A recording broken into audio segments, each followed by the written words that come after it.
Baba i Jozit, Pjetër Marku, së fundmi ka komentuar lojën e djalit të tij në shtëpinë më të famshme në Shqipëri. Në një komunikim zanor, ai vlerëson lojën e Jozit pas rikthimit në shtëpi, ndërsa lojën e mëparshme e cilëson të ashpër dhe të gabuar. Ju falenderoj përzemërsisht për ftesën, në pamundësi për të dalë në ekran, po ju dërgoj komentin tim pas kërkesës suaj për djalin tim Jozin. Me rikthimin ai po tregon veten e tij të vërtet. Loja e tij herën e parë ishte ashpër dhe e gabuar. Më ka mbetur merak, debatet e tij me Rozanën dhe situata me Gjestin sepse dolën në një kontekst të gabuar dhe na shqetësoi shumë.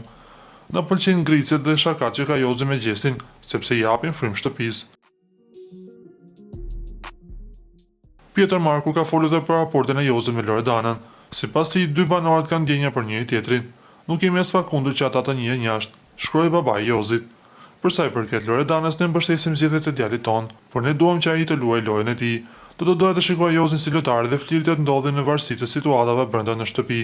Ata kanë ndjenjë për njëri tjetrin dhe ne jemi as pakundur që të njihen jashtë. Për sa i përket prindërve të Loredanës, ne i mirë kuptojmë për shqetësimet e mëparshme. Di të them që Jozi na ka bërë krenar. Këshilla ime për të ka qenë ta shijoj këtë spektakël pavarësisht si interpretohen gjërat.